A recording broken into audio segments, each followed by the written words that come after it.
Hello, welcome to the channel Why Stories. Enjoy watching. Adán Ramirez was considered a composed, thoughtful, and consistent man. No matter what happened to him, he could sit under a tree and ponder his next strategy and tactics. As he thought, the storms would calm, and he would emerge from his shelter to calmly execute his plans. Some simply called him lucky. Adán, without offense, used to agree, saying, "Perhaps."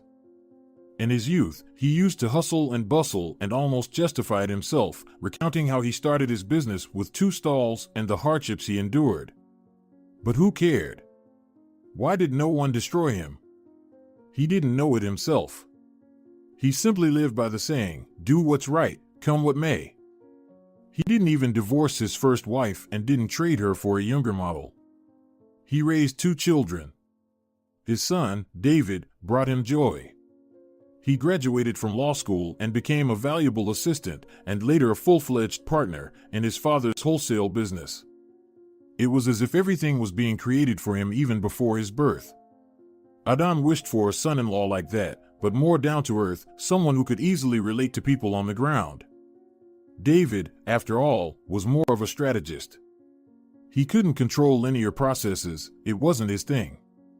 His youngest daughter, Aglaya, showed absolutely no interest in her father's company. Adán considered this normal and even rejoiced. It was fine, such business wasn't a girl's affair. He worked and earned largely so that Aglaya could choose activities she loved and not waste her energy competing in the tough, male-dominated world. And she did choose, she became a photographer. Not the kind that takes selfies and posts food and bouquets on social media, but a real photographer whose photos are bought by respectable magazines.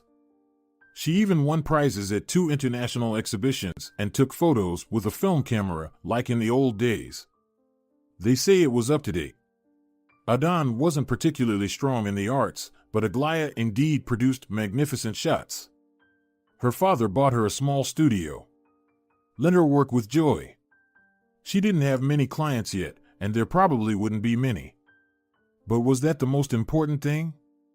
Friends and business partners also considered Adán lucky in this regard. Somehow, he miraculously avoided all the problems that other well-off fathers faced with their daughters. Aglaya didn't get into trouble, didn't indulge in drinking, and didn't oppose societal norms. She was simply immersed in herself and her passion, and making her happy seemed like the easiest task out of all the tasks Adán faced in life. As it turned out, it was too early to rejoice. Aglaya took on a project for a travel magazine, beautiful and romantic, to present domestic tourism from an unexpected perspective. So she went on a small bus journey with her best friend, who also acted as her assistant. This was not at all what her father had in mind, immediately offering places on a luxury cruise ship from his wife's friend's company. "Daddy, maybe I didn't convey the idea to you properly. Perhaps you didn't understand.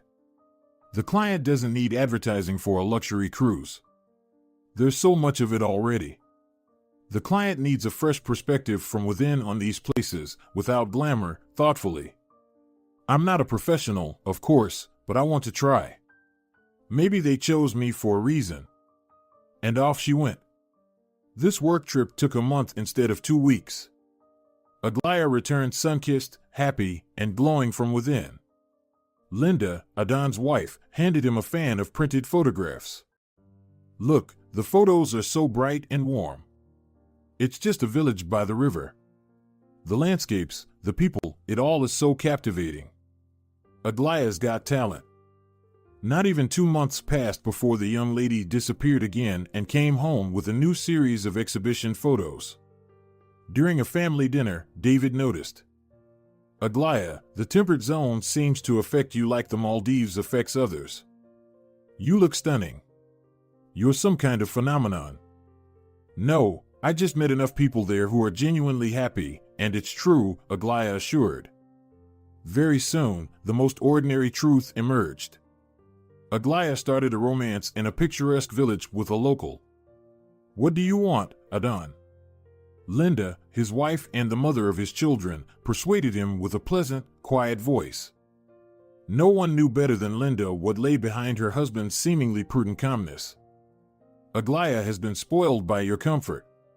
She never did anything unreasonable. That's abnormal too. Every girl experiences foolish love. Did you too? Adan snorted. Of course, I did. You were my foolish love, by the way.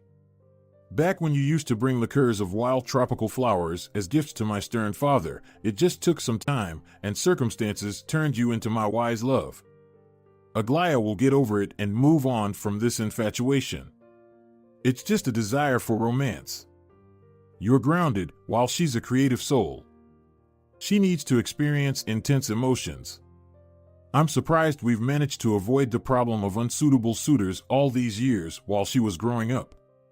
Don't pressure her, or out of a sense of contradiction, she'll continue these relationships. His wife smiled. She probably understood all this girly nonsense much better, that's why she was so calm. Adan trusted her, and not without reason. He hadn't found any more reliable support except himself. But by New Year's, Aglaia was heading back to the village again, and she didn't beat around the bush this time, stating clearly, Mom, Dad, I've realized that I've truly found the love of my life, and it's serious. We've decided to spend New Year's together. A friend, a farmer, is leaving with his family for the holidays, and he'll leave us the keys to his cozy house. If it's convenient for you, we'll come for the holidays, and I'll finally introduce you. Honestly, I'd really like that. Juan and I plan to get married in the summer. Adan was so taken aback by his wife that she broke the endless silence. Why are you pacing around the room like a lion in a cage? Lita, doesn't this situation bother you? You should talk to our daughter seriously. Adan, why don't you talk to her instead? You're an authority figure to her, and you're better at finding persuasive arguments. You know I'm too soft, and I'm not very convincing. Adan wanted to argue that this matter was not within his competence, that he wasn't strong in such delicate love matters. But for some reason, he responded aloud. All right, I'll do it myself. And that evening, he asked his daughter to come to his office for a moment. Dad, are you going to try to talk me out of marrying Juan? She asked from the doorway. You see, you're doubting yourself because you understand it's an absurd plan. I'm not doubting my decision. I just saw your face when I told you about my plans. You're very observant. You're an artist and smart, despite being creative, as far as I've noticed. So let's talk seriously, Aglaia. The idea of your unconventional marriage doesn't stand up to any scrutiny. For a happy marriage, people shouldn't be from different worlds. It's not about my ambitions, it's solely about your happiness. Your childhood, upbringing, education, and all your household habits and beliefs, they're all different. It's interesting now, it seems exotic and romantic, but in married life with such a difference, you'll start to regret your decision. You'll get tired very quickly. What comes naturally to you, you'll have to explain to him. What's the point? Dad, for you, the village is still something about peasants in bast shoes with pitchforks, Aglaia smiled. Juan graduated from a pedagogical university and came back home to teach children. It's a big village, no smaller than our district. Right now, he's a physics teacher and a homeroom teacher. In a few years, he's on track to become the school principal. Two families of successful local farmers with incomes probably not much less than yours have no problem being close friends with him. Juan is an interesting person and connects with everyone, regardless of social status. But farmers don't marry their daughters off to him, Adan said. They only have young children, still in school. So, you're not right, Dad. Aglaia, that doesn't make it any easier. A rural teacher and you. It's good for melodrama. Romantic. But not for reality. I just wanted to protect you from anything uncomfortable in life as best I could, and it's not your fault that you don't understand some simple things. Just ask your friend Camila, who was raised by a single mother. Would she want to marry a rural teacher? She'll give you a bunch of arguments against it because she knows firsthand what life's difficulties are like. And I don't want you to experience them. In my experience, a woman looks much more attractive when she doesn't have to struggle for existence and overcome difficulties. When a woman is careless, it adorns her, and if you're planting seedlings and managing household finances to make ends meet, then in 10 years, you'll lose most of your charm. I'm not going to financially sponsor such an enterprise. I'm sorry for being blunt, but I didn't raise you to marry someone like that. He doesn't even have basic ambition. He returned to the village after his studies, although he could have tried to achieve something in the city. Dad, have you ever considered that some people don't like living in the city? Life has changed a lot. Nowadays, plenty of people leave prestigious positions and move to the countryside to escape this eternal rat race. They work remotely and feel happy. And it's not uncommon. That's only if I or your stepdad Eduardo with his savings move, then yes. I know about the trend of a simple lifestyle, don't count me as outdated, but your intentions are not the same. To live as you wish, where you wish, you have to earn it first. You may think you're all grown up, but in reality, you're just a little inexperienced girl, and I won't let you make a mistake. Otherwise, it'll cost me a fortune as a father. Dad, you're the best father. I respect your opinion, but in matters of my personal life, I'll make all the decisions myself. I've warned you. I won't let you make a mistake, but I don't want to become a tyrant in your eyes. You're a smart girl. I hope you'll reconsider everything carefully, weigh it all up, and make the right decision. I'll keep quiet and do it my way. I've already decided everything, Aglaia mentally replied. Dad, okay. I promise I'll think about it again, she replied aloud. Before, Aglaia secretly believed that serious relationships were unlikely to come her way and, even more so, that she would never want to get married. Not because she thought it was a bad idea. For example, her mother could hardly be imagined as unmarried. Many acquaintances of hers, women and girls, were the same. There are always those who are lucky in their personal lives. But Aglaia herself, by all factors, wasn't cut out for relationships. The guys she met weren't terrible people at all. They just wanted her to be the way they imagined her, or someone worth fighting for, like a prize. This meant she had to build her value and seem intriguing and unattainable. And a lot of other nonsense, which was tedious to waste time on. Many of her friends loved this game, but she didn't feel like playing it. What's the point of pretending to be someone else?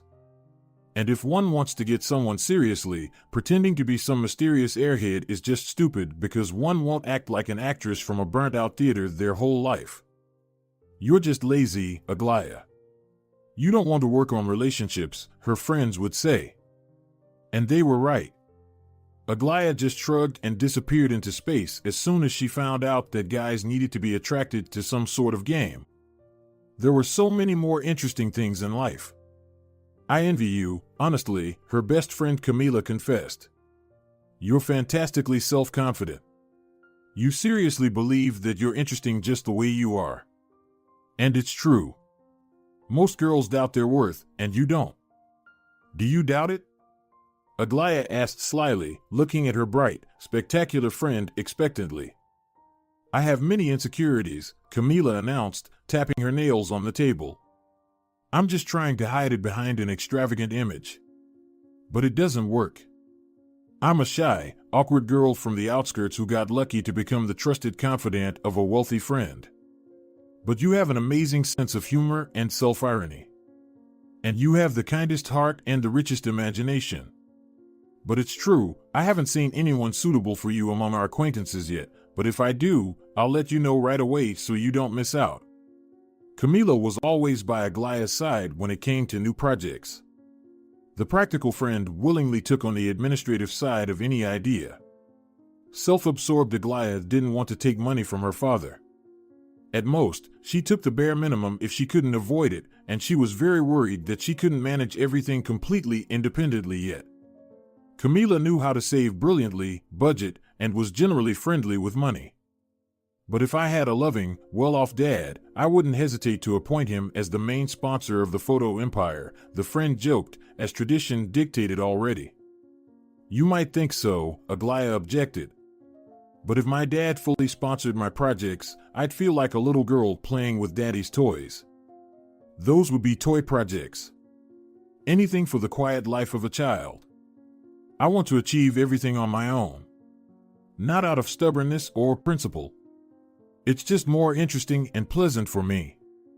When the conversation turned to her favorite subject, it became difficult to argue with Aglaia. She felt confident only when engaged in creativity, but in ordinary life, she thought she was completely ignorant. On this summer trip, the friends, as usual, set off together. The first week went fantastically well. And somehow, Aglaia woke up early in the morning and looked at the strings of birch branches swaying outside the window of the small hotel, superstitiously thinking, everything is going too smoothly. I hope nothing bad will happen. And that same evening, she twisted her ankle on the muddy, marshy riverbank. When she tried to get up, she even cried out in pain.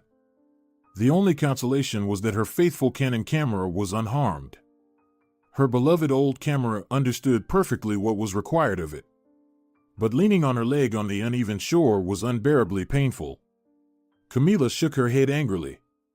She had a long way to go to reach the car. I'll have to be your crutch, she waved her hand, conveniently taking Aglaia under her arm. And they continued hobbling along. Juan didn't suspect that it would feel so amazing. Ignacio, the most promising of his students, whom he had been tutoring 3 times a week for the past 3 years, got into the technical university. Exactly where he had planned. Now they were walking side by side along the riverbank. Ignacio was sharing his news and occasionally awkwardly repeating it. This is all thanks to you, Juan, I understand it very well. Juan, unaccustomed to praise, was just as embarrassed as his student. If you hadn't set yourself a goal and worked towards it, no matter how talented the tutor from the capital, he wouldn't have helped you. But even my mom didn't believe in me. I felt it. She didn't say anything, but she doubted, and I heard once that she told Grandma the education in rural schools is much weaker than in urban ones. That's why the prospects for my son, a single mother's child from the village, to enter a university and get a scholarship are almost non-existent. And we can't afford to pay. Have you heard what she keeps telling everyone now? Only Juan believed in Ignacio and tutored him for free. Juan smiled, immediately recalling his own grandmother's grumbling. That brazen Margarita, seeing that the teacher is a greenhorn who only graduated from college, offered to tutor her Ignacio for free. You should have spent all your evenings with him. She made you feel pity for her because she couldn't afford to pay for it, but she could at least pay with goat milk for the sake of decency. She has a goat. Grandmother Laura was in her 9th decade but was active and sometimes even formidable. Granny, we already have 2 goats ourselves. Why do you need more milk? Laughed. Margarita always treated me as if I were her own. She gave me pies or cottage cheese. Her pies aren't that great, Laura scoffed skeptically. Granny, Ignacio is talented, and she never asked for anything for him. We talked a couple of times with Ignacio, and I decided to help him myself. I don't work just for money. I want my students to achieve something better. Everyone should mind their own business nowadays, the grandmother said. But almost a day didn't pass without her at least briefly recalling brazen Margarita. But Juan indeed wanted to see the payoff from his work. Things were tough from the start. Most of his students, as he saw it, were not interested in his favorite subject, physics, at all. The girls got bored in his classes and didn't hide it when they realized that the handsome young physicist couldn't get captivated by their pretty eyes. The boys, those who wanted to achieve something, planned to get into a lucrative trade like auto mechanics, and few wanted to delve into science. Some were downright rude, smirking at the young teacher's desire to maintain discipline in class. After just 1 month of work, Juan began to doubt. Was it reasonable to return home to teach? With his diploma and tutoring practice during his senior years, he could well try his luck in a decently paying private school in the city, where his knowledge would be appreciated at least financially. Or maybe he was wrong about his job if doubts were already gnawing at him at the beginning of his career. But Ignacio greatly helped him. The longer Juan worked with the boy, the more clearly he understood that even one such student gave meaning to his work for the whole class. So he needed to thank the boy in return. Ignacio interrupted Juan's thoughts. "Look, Juan, it seems something happened." Juan quickly shifted his gaze to the path where Ignacio was pointing. He could see two girls going around the bend in the river. One was limping heavily, while the other supported her and spoke quite loudly, half-jokingly, to support her friend. "Why have we come to this swamp, Aglaya? Sometimes your creativity goes overboard, and poor Camila suffers. And here come two representatives of the local fauna, quickly heading our way." The sturdy brunette had excellent diction, and Juan couldn't help but smile upon hearing her words. As he laughed, he suddenly made eye contact with the second girl, a fragile brunette with reddish strands in her long hair. Her gray-blue eyes looked puzzled and apologetic. She realized that strangers had heard everything. Juan stopped at a respectful distance from the girls so as not to startle them, and Ignacio followed suit. "Hello, I see you need help. We're not dangerous people. I'm a local physics teacher, and this is my graduate. We can take you to the hospital and then wherever you say." The brunette snorted quietly. "I have my documents with me. You can photograph them and send them to anyone," Juan offered. "Show them," the brunette agreed. "Camila." The limping brunette scolded. "What? I can't trust two strangers on a deserted shore." Although a rural physics teacher is quite an original legend for a miscreant. "Excuse my friend," the brunette intervened, smiling tiredly. A mischievous spark suddenly flickered in her eyes. "She has such a sense of humor, but she's very kind. Our car is nearby, less than a kilometer away. There's just a roadside grove hiding it. And it's not an off-road vehicle, otherwise we would have parked closer to the river." "That's very close. I can quickly take you to the car if you allow." "If it's convenient," Juan said. With surprise and annoyance, Juan noted that he was speaking clumsily. For a moment, he even thought he saw Ignacio smirk slightly. The teacher's usual eloquence had eluded him. The brunette smiled at him.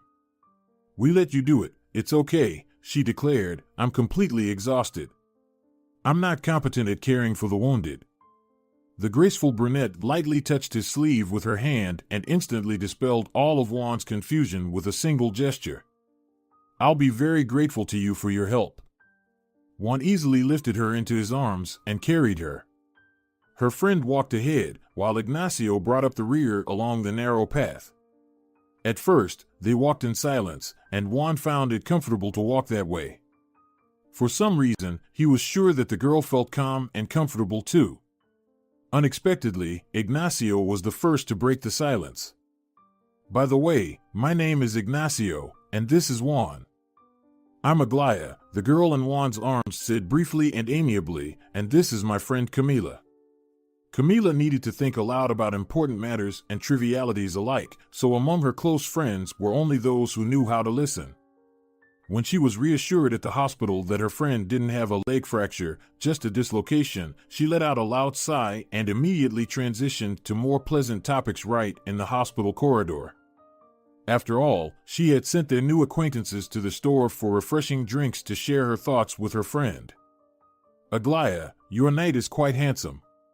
He was tall, serious, and even somewhat dignified in his way. But, of course, still very provincial. "He's missing something. Let me find a more precise definition now." "He's lacking in airs," Aglaya suggested, "your favorite part." "He's a normal person, can you imagine?" "Wow," Camila responded meaningfully. "By the way, I'm not arguing with you. You're right about me. Did you hear what the doctor said when she fixed your leg? In a couple of days, the pain will completely go away, and you'll be able to enjoy the most impressive sights of the surroundings with a personal guide. I'll be pleased to see how this guide rejoices at the idea that you'll accept his offer. I even envy you. You'll have something to remember about this trip besides the beauties of nature and architecture. You're talking as if you won't be with us. The offer to help us with work included you too, and you're just inventing some spicy stories out of nowhere. Of course, I won't be there. I appreciate politeness, but I don't take it at face value." This local caballero will only see you anyway, and I'm not making things up. You know me, I'll find something to occupy myself with. Even alone, I'm never bored. I'm already sketching out some exciting plans. And where are you rushing off to so quickly? Even I, with healthy limbs, can barely keep up with you. Be careful, friend. When they returned to their room late in the evening, Camila fell asleep immediately after taking a shower, barely making it to the bed. She could fall asleep anywhere, even on the lower bunk of a sleeper train or in a waiting room. Aglaya breathed a sigh of relief. She just wanted to sit alone in silence. Before her, there was a chubby mug of ruby homemade cherry juice, which Juan's grandmother had treated them to. If you could call it a treat, it was more like the presentation of a 5-liter jar. It'll give her a fresh complexion, Juan's grandmother stated categorically, unsettling Aglaya. Was she so pale and colorless that she needed urgent rescue? Now Aglaya was quietly reminiscing about the details of the day. Nothing special. Juan took her to the car, aboard Ford on the highway, and returned for his motorcycle, leaving Ignacio with the girls. Then the young people went ahead, showing the shortest way to the local hospital, and when the paramedics said Aglaya's dislocation, they went visiting. It took them a long time to get there. On the way, Aglaya kept stopping the car, anticipating successful shots. Maybe tomorrow the light will be completely different, she explained her frequent stops. Aglaya is a quirky, artistic person, Camila confirmed mockingly. If you meet her, you should put up with her. We're not in a hurry, Juan assured convincingly, immediately stopping in those places that seemed worthy of Aglaya's attention. The light on that day was indeed somehow special, dense, and multi-layered. Aglaya got so carried away that only when they finally arrived at the large village they were heading to did she think to thank Juan. Thank you for your patience and guidance, Juan. You have an interesting perspective. Behind Juan's back, Camila chuckled silently, while Aglaya hastened to explain to the suddenly bewildered guy. Perspective is crucial in photos, as it conveys a worldview, the arrangement of objects, and whether there's a sense of depth in the photographs. You have an instinct for it. Then they met Juan's mother and grandmother and talked entirely relaxed over dinner, like old acquaintances. Within the first half hour, Camila playfully won over Grandma Laura's sympathy. Soon they found their topics to talk about and chatted away, paying no attention to the others. Juan's mother took it upon herself to question Ignacio in detail about his upcoming studies. Everyone seemed to have tacitly agreed, without actually discussing it, that Juan and Aglaya should have stayed alone together. And she was grateful to them all and somehow knew without a doubt that he was too. By the end of the evening, it seemed like they already knew a lot about each other. Even things left unsaid. It wasn't until a week later that Aglaya realized something was off with Camila. When she realized what it was, she was surprised. Her favorite companion had almost stopped making teasing comments about Juan, which had sparked during the first 2 days. That didn't seem like Camila. But Aglaya didn't want to ask about the reasons for such a change. Her friend had met a charming chef from the restaurant, and now, as she put it herself, her only concern was not to get excessively fat. Aglaya marveled at how easily Camila treated her romances, which were indispensable for any trip. She radiated, chattered, and laughed. She seemed immensely engaged, and then easily said goodbye and fondly remembered. It's just a way to live pleasantly and to feel life in all its fullness. It's so obvious, Camila sincerely marveled, and turned surprising Aglaya with her amazement. And now Aglaya felt unquestionably happy and unbelievably foolish. She managed to fall in love, and instead of enjoying life, she worried about the inevitable upcoming separation. Wasn't she a silly girl? Maybe she never grew up. For her, it was still an unknown planet. It was dangerous to give importance to what was happening between her and Juan. What if she just made it all up herself? Her imagination was so easily caught in such a trap, after all. Juan never even hinted that there was something more between them than just the friendship of fairly kindred spirits. Although that might turn out to be an illusion. She grew up in a completely different world, with different parents. She couldn't imagine her life without many things that Juan did perfectly well without.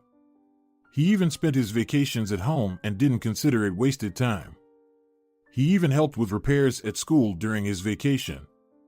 It just didn't make sense in her mind. And yet, Aglaya felt like he understood her in everything.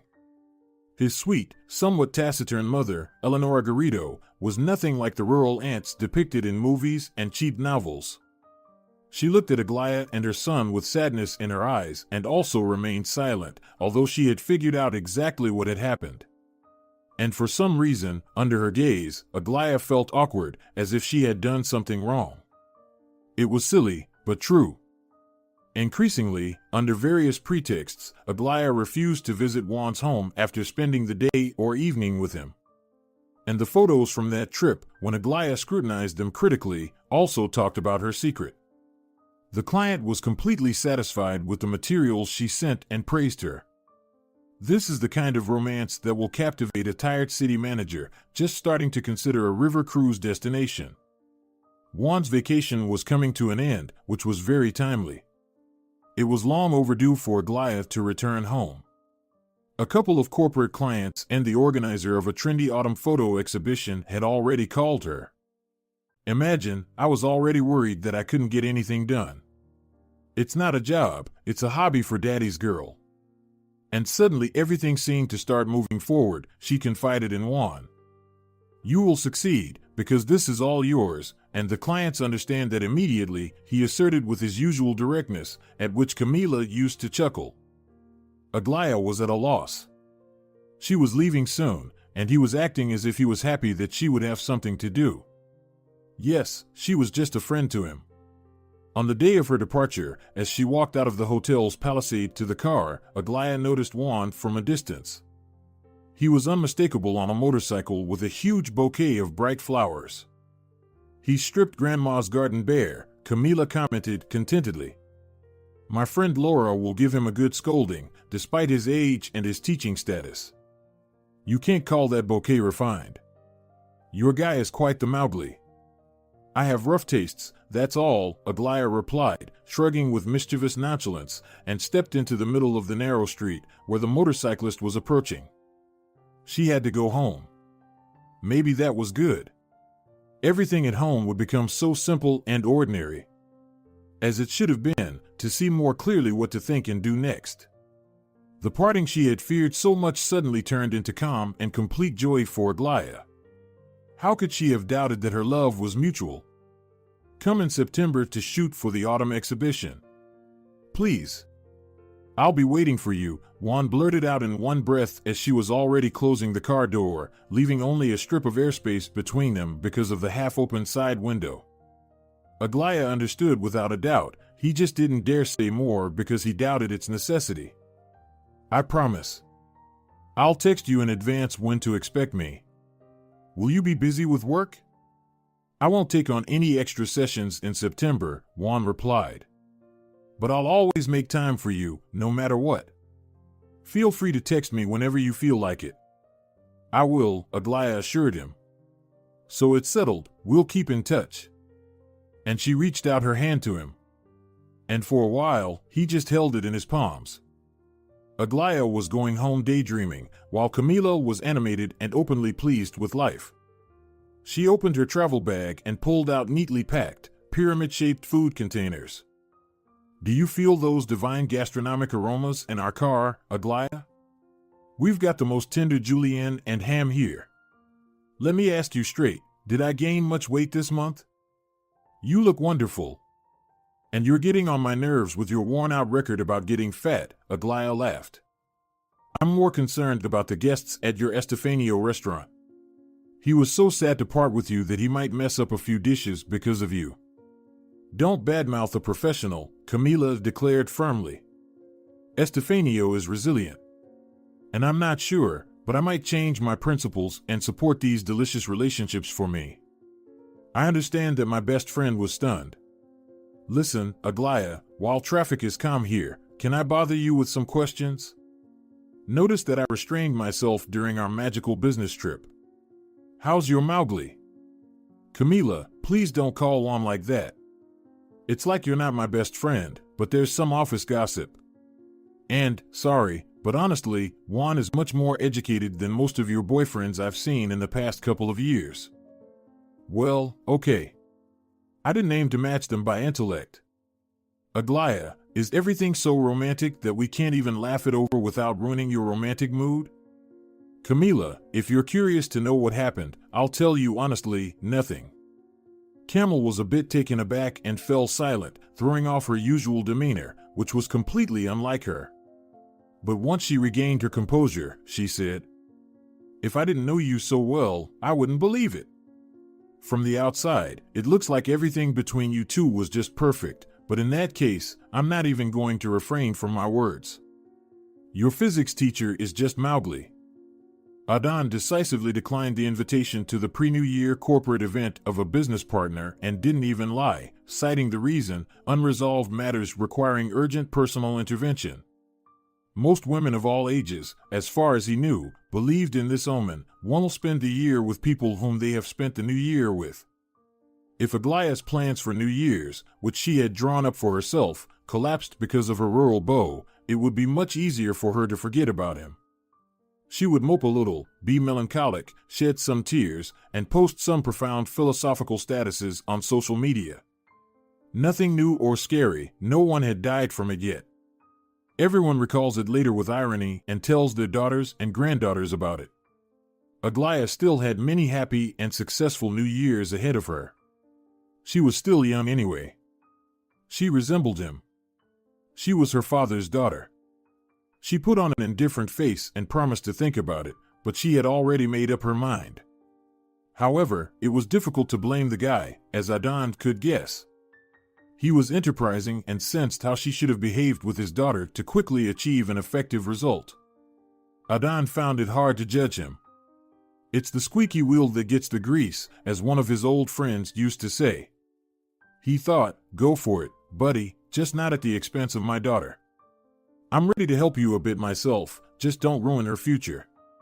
Especially since I am to blame for this situation, I should have raised Aglaia a little differently so she would have some idea of real life. He raised his son David like that, and the results were pretty good. But he entrusted his daughter completely to Linda and her methods, theaters, museums, music, art, and a gymnasium with an artistic focus. Everything about intense emotions. Linda dreamed of giving Aglaia everything her childhood and youth lacked. Let it be natural for Aglaia from childhood to speak and reason beautifully and interestingly, not to get lost in the circle of decent people, like I did until I was 35, his wife firmly declared. No, it wasn't bad, everything was fine and beautiful for refined girls. There have become fewer and fewer such diamonds these days, and that has made them more valuable. They weren't made for the struggle of life, so they must have been carefully passed from the hands of a reliable, well-to-do father to the hands of a reliable and well-to-do husband, not handed over to cunning gold diggers dreaming of changing their social layer at their father-in-law's expense. Adan gave the necessary instructions to his deputy about pre-New Year shipments, informed his family that he was going on a 2-day business winter fishing trip to the tourist base to establish contact with a new profitable supplier, and drove off with his driver to the village to persuade the unwanted son-in-law to break up with his daughter. He weighed the thick, respectable envelope with cash in his hands. Perhaps this argument looked convincing. The amount was enough to buy a good one-bedroom apartment. Adan personally monitored the real estate market. Besides, the guy wouldn't even have to make any heavy or unpleasant efforts and would use his imagination. Adan himself came up with the breakup scenario. No mudslinging, so as not to traumatize the sensitive, delicate Aglaia. Let there be a new young colleague, a kindred spirit from the same circle with a similar fate. He met his true soulmate and immediately realized it, and he wouldn't have been able to give her what she deserved anyway. And so on. The village on the spacious riverbank turned out to be quite beautiful, although it looked much more attractive and picturesque in his daughter's photos. But that's what the client pays for, it was planned that way. Besides, it was summer then, and now it was winter, but spending time with friends fishing here would still be pleasant. Adan immediately and decisively rejected the idea of showing up directly at the school where his daughter's fiancé worked. That would make the guy feel more negative towards him. After all, he would then have to answer questions from curious teachers. Not so many things happened there, and a stranger's visit in an expensive car would arouse interest. It was better to visit his home and have a heart-to-heart conversation in a calm atmosphere. He decided to find out the address on the outskirts of the village from a busy man in his 60s who was digging around in an old car on the street. Such a person surely wouldn't be interested in gossip.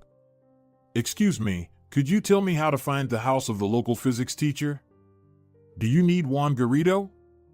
The man replied with a polite, indifferent voice, deeply engrossed in his affairs. "You've got one physicist here, right?" "We've got plenty of physicists and poets around here," the man also politely and indifferently chuckled, barely looking at Adan and his driver but respectfully appraising the wealthy SUV. "But there's only one physics teacher, Juan. Just down our street, on the right side, the 7th house. They recently covered it with siding on the facade, so you won't miss it. There are no other new facades nearby. The fence is freshly painted too, kind of like coffee with milk. The house turned out to be small, well-kept, and even tasteful." Adan couldn't deny that. "Oh, rural intelligentsia," Adan chuckled to himself, mentally assessing the right tone for the conversation. The door to the house was slightly ajar. This wasn't visible from the road. Neighbors didn't have anything to take from each other. Visits didn't count, they just came to chat. Just in case, Adan still knocked. And from somewhere in the nearby rooms, he heard a melodious female response. "Yes. I'm home, come in." He entered a short, narrow hallway, smelling of spices, and immediately saw the silhouette of the hostess, who came out to meet him, probably from the kitchen. While the sun was in his eyes, Adan couldn't see the woman clearly, but he already had a suspicion, and when she stepped out of the circle of light, he stopped. The man had said, Juan Garrido. But Adan hadn't paid attention to the surname. He immediately understood everything. "Eleonora? Eleonora Garrido? And I recognized you right away, Adan," the woman remarked calmly, also recognizing him instantly. Adan came from a very simple family. His father was just an engineer, and he was the first person in the family to even think about getting a higher education. There were no office workers in their family, and there were no savings either. So, the family survived all the charms of the economic crisis, just like millions of others. It wasn't even interesting to talk about it, everything was so cliched. The word business frightened his parents, and they were horrified by Adan's fanatical determination to work for himself. But they knew his character was useless to object to, they had to accept it and let fate decide. Especially since their son approached everything he did seriously and wasn't inclined to empty adventures. In general, he relied more on his abilities than on luck. Starting with 2 stalls, Adan soon became the owner of a small wholesale shop warehouse, and then another one. He increasingly found himself in need of legal advice. He didn't want to blindly stumble into new heights, it was better to invest in a professional, otherwise he could end up losing much more. Adan carefully chose a lawyer based on reviews and recommendations. Nemesio Perez was considered an eccentric person, old school, not working with everyone, choosing clients based on his principles, and not overcharging small businessmen like Adan for his services. Competitors gossiped that I'm simply not confident enough as a lawyer, so I don't work with big players, he ironically remarked to Adan, his long-standing client, who introduced them to each other. Let them think about what they want. In reality, I just have a crude, selfish interest. I enjoy my work, and I derive pleasure from breaking the law of meanness. Seeing Adan's expression, the lawyer sensed that he didn't understand, so he explained with pleasure. My client and almost a friend told me about you, that you started your business from scratch, without experience, connections, or any hereditary predisposition. I like such people. People like you give me hope that there's some sense in the sharp change in the social system after all. People have been given a chance to become masters of their destiny, not to dance to the tune of others. So, let's work together if you want. My work isn't that expensive, I'll give you a price list, and you can pause to meticulously compare it with competitors. Adon had indeed meticulously been comparing prices for 2 weeks and then turned to Nemesio and never regretted it. Once, when he, for the only time in his life, yielded to his partner's urgent request and got involved in an adventure for big, easy money, he could not only have gone bankrupt but also ended up behind bars if not for Nemesio's cool-headed ingenuity, which brilliantly turned the case in his favor. His lawyer turned out to be an attorney as well. "You're like a second father to me," Adon swore in an expensive restaurant, slightly tipsy, as he treated his beloved lawyer after the case was closed. "You can call on me anytime, day or night, if you need my help." "Let's skip the grandiosity," the lawyer requested with a friendly, soft smile. "Just promise not to get involved in any nonsense."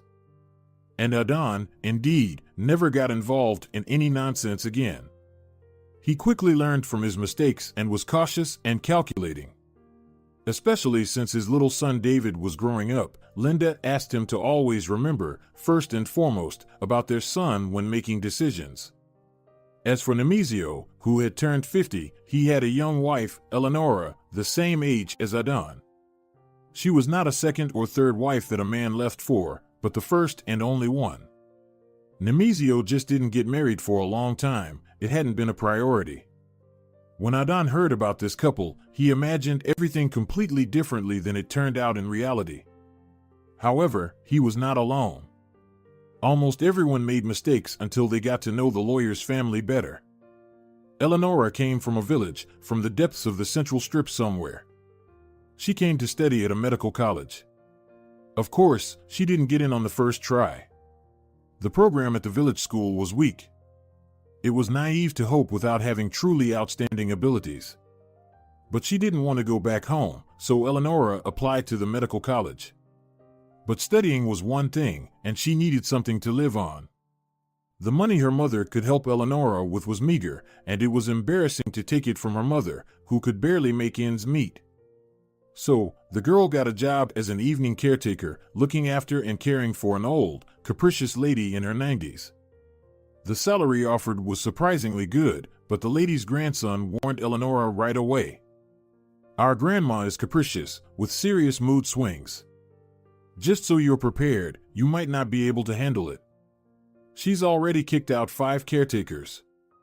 We pay well precisely because we understand how tough the job is. If you manage, we'll highly appreciate it. Talk to the daytime carer, she'll confirm my words." Eleonora was a bit scared to start such a peculiar job, but luck suddenly was on her side. The old lady, Marina Fernandez, almost immediately liked her. She turned out to be not a capricious old lady with mood swings, but an educated old lady with a sense of dark humor and dignity, and her children and grandchildren simply didn't like her. However, not without reason, she mysteriously sighed. Eleonora didn't dare to ask about the essence of these reasons, but she didn't believe that Marina could consciously harm anyone. Eleonora had worked for her for 6 months, and then Grandma Marina died. It was poisoning, drug overdose.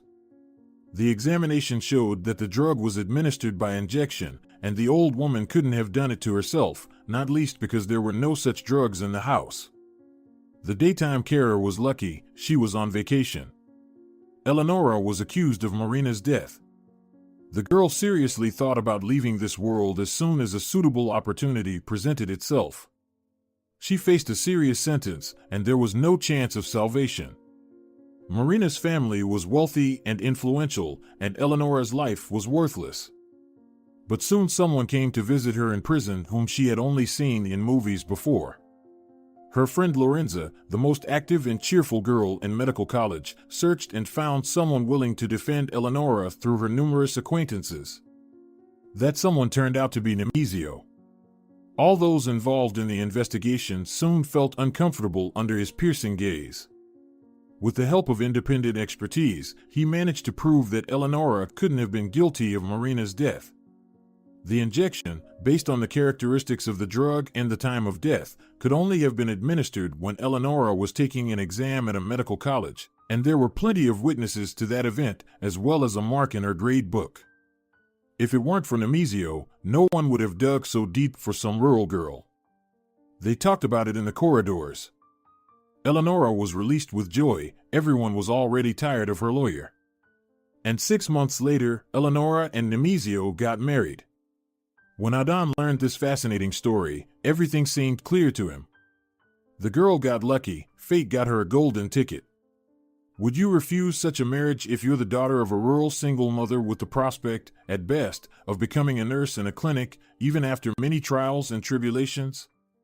In any case, you'd get married and be grateful to your husband for changing your life, even despite his difficult character and unattractive appearance. And Nemesio had a decent character and quite a decent appearance. At least presentable. And his wife was still very interesting to see. He didn't have to wait long. Soon, Adon had the chance to visit Nemesio's home, where he met Eleonora. The slender, thoughtful young woman looked nothing like magazine beauties and even less like rural beauties with their wholesome charm. Eleonora had a special, warm aura. It was clear right away, she was intelligent and gentle. Many wanted to court her, but no one dared, as it seemed futile and a waste of time. It was enough to spend a short time with this family to understand that Eleonora loved her husband. It wasn't gratitude or clever, sober calculation, but that elusive quality not everyone possesses. Nemesio was so sure of Eleonora's love that he wasn't afraid to introduce her to young friends and regular clients. And he praised Adon for her, a young business talent. Eleonora treated Adon with friendly sympathy. Like a cousin, he joked. One day Eleonora came to his executive office. Adon had already managed to set one up. She seemed completely lost, not herself, having experienced some kind of shock. Her eyes were dry, but they held a poignant despair. In a dead voice, Eleonora said, "Nemesio has been set up." She stumbled over the details, not understanding the essence of the matter herself. Her husband tried not to involve her in his affairs and shielded her from the dirty work, but it was clear she was telling the truth. Her husband was now in the hospital. After everything that had happened, he had a massive heart attack. She came to Adon because they urgently needed money to settle with some very dangerous people, and she named a truly large sum. "We'll pay back everything when we can sell the house and the car. If we have to sell the house urgently, the amount will be much lower, and then we won't be able to settle. We'll draw up an official loan agreement so you have guarantees." Among Nemesio's clients, as you know, there's no one else with that kind of money. "I have nowhere else to turn, Adon." "And justice?" he asked. "They'll just get rid of us if we go down that path." Adon felt turmoil inside him. It happened very rarely. He had the needed sum, but it was earmarked for a major purchase, a deal that would elevate him to a new level. He had been preparing for this opportunity for a long time. It was as if he were stubbornly climbing slippery steps, sometimes slipping back down. He needed that money precisely tomorrow, otherwise, the new chance might not come soon or might not come at all, because if he backed out of the deal, his business reputation would suffer greatly. "I don't have the required amount, Eleonora," he exhaled in one breath. "Yesterday I did, but I made a major purchase, so I don't have the money now. Just enough for daily household needs and nothing more. We'll have to wait. I can't even say for how long.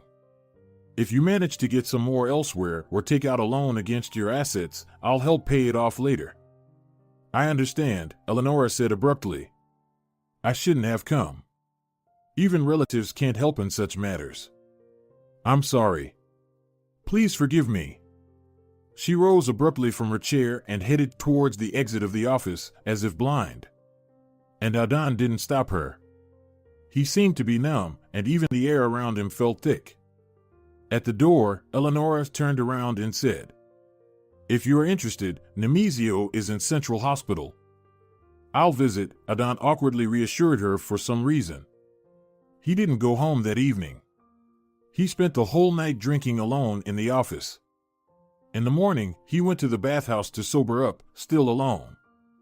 If he had suddenly decided to visit his lawyer, he wouldn't have made it in time. Nemesio died the same evening. Right around the time, Eleonora came to Adon. A mutual acquaintance told him about it. Adon couldn't bring himself to attend the funeral or the memorial service. He invented an urgent business trip for those days just to avoid looking Eleonora in the eye. But he did go to the memorial service later, so as not to raise questions. Especially since Eleonora wasn't there at the cemetery. She had gone to her mother's in the village. For good. Forever. She did manage to sell the house and the car urgently, and the amount needed to repay the debt wasn't so great. She took out a loan in her name from a pet shop owner who was also a client of the late lawyer. Eleonora undertook to repay the loan amount gradually, as she could, and the loan agreement was notarized. I know Eleonora will do everything she can to pay, the skinny, bespectacled man who took out the loan said. But if she can't, I won't go anywhere with this paper, I declare in front of witnesses. And Adon never saw Eleonora again. But his friend's wife told him during a chance encounter at a restaurant that, as it turned out, Eleonora was pregnant at the time of her husband's death. She was already in the 3rd month. She gave birth to a healthy boy. She continued to work as a paramedic in the village. Someone would occasionally visit her there and report that everything was fine with her and that her son was smart and talented. After hearing this story, Adon felt an inexplicable sense of relief and almost stopped thinking about Eleonora. At first, he forcefully suppressed the memories, but over time, he genuinely stopped thinking about them. Eventually, Adon's business started to flourish. His daughter was born soon after, and the years passed quickly. "Will you have coffee, Adon?" Eleonora asked calmly and kindly, inviting him into the small living room. "You are here on business, but have you decided to visit an old acquaintance as well? Sit down. My son is at work. He'll be back in about an hour, you'll meet him." "Yes, I'm here on business, but it's personal," Adon replied, hesitantly choosing his words, his gaze wandering around the modest but tastefully furnished room. Eleonora always had good taste. And she had changed very little, despite life's challenges. It was both heartening and astonishing. If one didn't notice the fine lines of wrinkles and the melancholy depth in her gaze, she was still the same, almost like the young wife of the eccentric lawyer. She even dyed her hair almost the same honey color. "If it's confidential, forgive me for prying," Eleonora said with a slightly mischievous smile. "No," Adon suddenly decided, "I'm just confused, honestly. I came to see your son, but I didn't know he was your son. You see, I came to meet my future son-in-law. It turns out that my daughter is going to marry your son. Is it even worse than you imagined?" Eleonora asked with gentle, harmless irony. "I understand what you think of me," Adon replied, "and that you're unlikely to want to be related to me. Just think, what a medieval marquis with dynastic marriages." Eleonora shook her head, taking guest cups from the buffet. "It's none of our business to decide for our children. And why should I think something like that about you? You're an ordinary person, in your way, you're very capable, even talented." Looking at Aglaia, I wondered and couldn't guess who she reminded me of. "She is tender herself, but far from as helpless as my son thinks." "You don't like Aglaia?" "I like her," Eleonora reassured him sincerely and with pleasure. "I understand you, Adon, and I don't judge. You're not too keen on having a son-in-law like my son. You're disappointed, but I'll be glad that Aglaia will be my daughter-in-law." "I just didn't have all the information," Adon retorted. "If I had known from the beginning that my daughter was going to marry Nemezio's son, I wouldn't have worried about her fate. I'm such a medieval marquis, believing in family traits. I'd argue with you about family traits. But in this particular case, you're right. One looks a lot like his father in the most important aspects." "Wonderful, then we're all lucky," and Adon, rubbing his hands, reached into his leather briefcase for an envelope. "I didn't bring the money for the wedding for nothing. They wanted to get married in the village, for the ancient romance and all that. You have to order in advance and make a down payment. This should cover that and much more for the time being. Do they have a place to live? You'd better talk to your son about all this, Marquis." Eleonora gently stopped Adon. "By the way, here he is. Juan, meet Aglaia's father. He came to get acquainted and discuss the future." Adon spent the whole journey home thinking, and therefore crawled along the highway like a tortoise. He wouldn't have been surprised if he had been stopped and fined for such a suspiciously slow speed. Did Eleonora know that he lied to her then? He didn't give her the money, although he could have. Probably she did. Women like her know everything without any evidence, by instinct. So, she forgave him. He couldn't have done it. And she forgave them for the sake of the young ones, and she definitely wouldn't tell her son what a scoundrel his father-in-law was. Was he getting old if he suddenly became so sensitive? Adon liked the guy, though it was quite a test to look without hiding his eyes, as if at Nemesio. As he could have been in his youth. He didn't take the envelope, saying he hadn't planned to use his unearned wealth. And he wasn't lying, the fool was principled. Well, it didn't matter, Adon would find a way to help the young couple, bypassing the pride of the son-in-law. He just had to do it for the most crude, selfish reasons. If you're enjoying it as well, leave a like and subscribe.